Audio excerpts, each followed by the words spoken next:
Uma das frases mais verdadeiras na área da saúde é: prevenir é melhor que remediar. Quem pode discordar que a melhor forma de lidar com uma doença é nem pegá-la? Nós, médicos, sempre reforçamos a importância da alimentação e da atividade física, que são mesmo fundamentais para prevenir uma série de doenças. Mas a gente sabe como é difícil para muita gente manter um estilo de vida regrado. Nesse sentido, de todas as formas de prevenção, as vacinas se destacam como uma das mais eficazes. Tomando as doses corretamente, fica-se imunizado e nós assim diminuímos muito o risco de pegar uma série de doenças.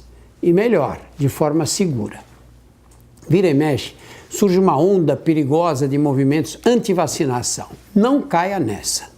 Ao longo da história, as vacinas se mostraram um dos métodos mais seguros para salvar milhões de vidas.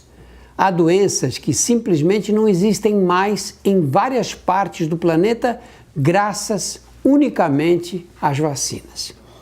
O Brasil tem um dos melhores programas de vacinação do mundo. E uma das principais razões desse sucesso é que as vacinas são para todos, desde bebê até os mais velhos. Os brasileiros são bastante familiarizados com as vacinas da infância, BCG contra a tuberculose e as vacinas contra a catapora e meningite. E nos últimos tempos, com as campanhas de vacinação contra a gripe, começaram a ficar mais conhecidas as vacinas para as pessoas mais velhas. Vacinas que são extremamente importantes para prevenir doenças potencialmente graves nessa faixa etária, como a pneumonia, coqueluche, difteria, tétano e uma menos conhecida, o herpes zoster, que o povo chama de cobreiro. A vacina contra o herpes zoster tem uma dose única e deve ser administrada a partir dos 50 anos de idade, quando o risco de a doença surgir passa a ser maior. Mesmo que a pessoa já tenha apresentado o herpes zoster, ela pode tomar a vacina para evitar a recidiva, desde que seja respeitado o intervalo de 1 ano entre o quadro agudo do herpes e a aplicação da vacina. Além de reduzir o risco de a doença se manifestar, a vacina também previne o que nós chamamos de neuralgia pós-herpética, que é uma complicação muito desagradável e que pode se transformar em problema crônico. O herpes zoster não deve ser confundido com o herpes labial e o genital. O zoster é causado pelo vírus varicela zoster, o mesmo da catapora. As duas doenças guardam algumas semelhanças, mas também diferenças importantes. Quando uma pessoa pega a catapora, o vírus pode ficar adormecido em um nervo e se manifestar anos, ou mesmo décadas depois, tirando proveito da queda da imunidade, como acontece com o envelhecimento natural do sistema imunológico, principalmente depois dos 50, 60 anos de idade. Nos Estados Unidos, dos estimados 1 milhão de casos de herpes zoster por ano, aproximadamente 70% ocorrem em adultos com 50 anos ou mais. Pessoas em tratamento quimioterápico contra o câncer ou sob estresse intenso, por exemplo, também apresentam um risco maior. Cerca de 30% daqueles que tiveram catapora, mais de 95% dos brasileiros já tiveram, poderão ter herpes zoster em algum momento da vida. Aos 85 anos, 5 em cada 10 pessoas terão herpes zoster, a metade. Quando o vírus começa a se manifestar, a pessoa sente um pouco de formigamento ou dor em alguma região do corpo. Geralmente, 1 ou 2 dias depois, surge naquele local uma lesão bem parecida com as da catapora. São pequenas vesículas, bolinhas cheias de líquido.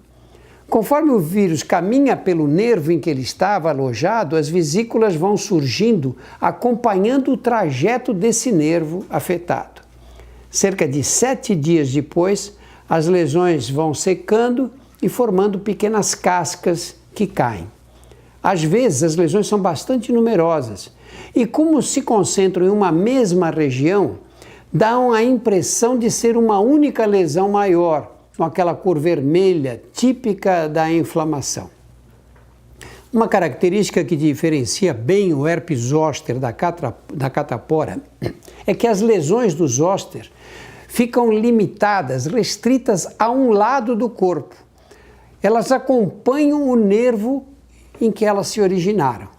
Uma lesão que se inicia, por exemplo, aqui na região intercostal, pode vir de trás da coluna, vai avançando, mas nunca passa da região do externo, nunca passa do meio do corpo. Em geral, as lesões não causam complicações maiores, mas quando atingem a face, o vírus pode acometer os nervos que vão para o olho e causar uma inflamação da córnea, que é essa camada mais externa, uma inflamação chamada de ceratite. E aí é necessário consultar um oftalmologista, porque esse quadro pode levar a problemas visuais graves e exigem cuidados específicos.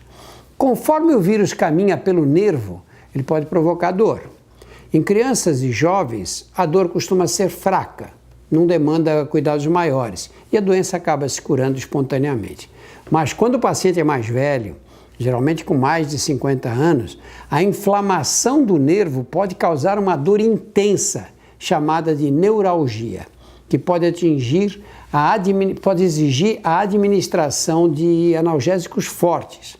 Nesses casos, a dor não só é forte, como pode ser muito duradoura, permanecendo mais de 100 dias, o que caracteriza uma condição que nós chamamos de neuralgia pós-herpética. Em uma porcentagem dos casos, essa dor pode até se tornar permanente, pode durar meses e às vezes anos. Diferentemente da catapora, o herpes zoster não se transmite de uma pessoa para outra por via respiratória. Mas como o líquido das vesículas contém o vírus, ele pode ser transmitido por contato. Para evitar a transmissão, é recomendado que a pessoa com herpes lave sempre muito bem as mãos. Fique atenta caso as vesículas estourem, cobrindo a região com uma gaze para evitar que o líquido vaze. E não compartilhe objetos pessoais que possam ter tido contato com as bolhas, como as toalhas e as roupas íntimas. O tratamento é feito com antivirais que reduzem a duração do quadro e o surgimento de novas lesões. Quanto antes os medicamentos forem administrados, melhor. Daí a importância de se reconhecer logo os sintomas para chegar rapidamente ao diagnóstico.